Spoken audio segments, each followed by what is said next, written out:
My late husband's body would take the carbohydrates he ate and ferment it to alcohol, sometimes being 2 to 3 times the legal limit.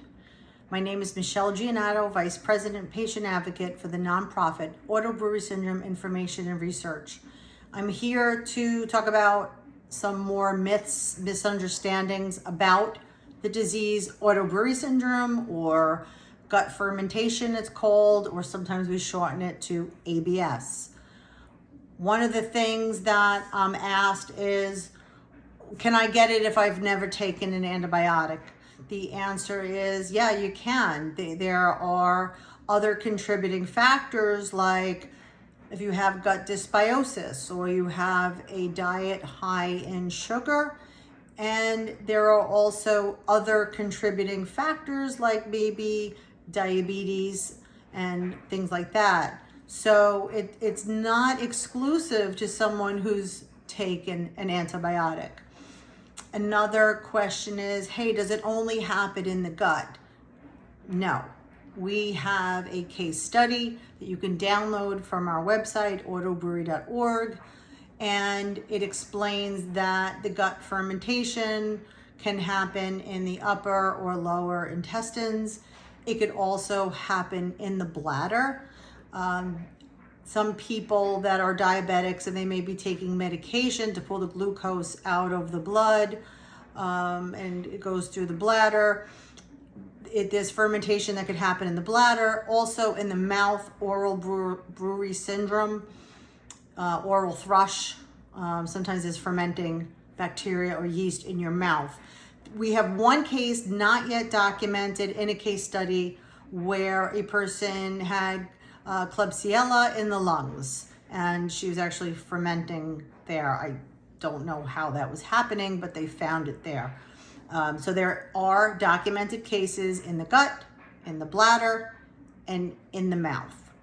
Another misconception myth is that when you eat carbohydrates, the alcohol is right away. Not necessarily.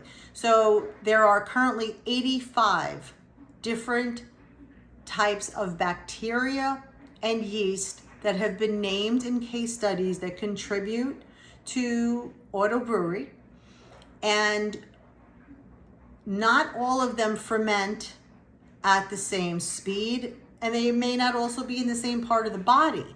So when a person eats carbohydrates, they might have positive ethanol in 30 minutes.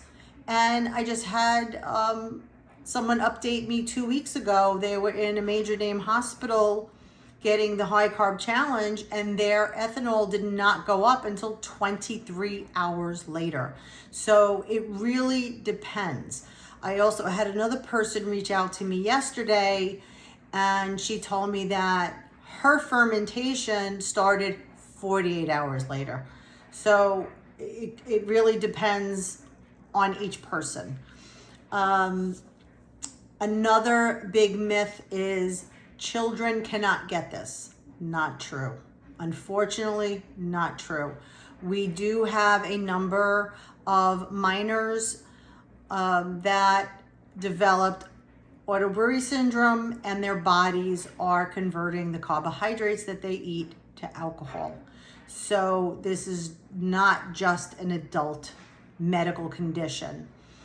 The only thing I could ask is just educate yourself. This is not rare. It's rarely diagnosed.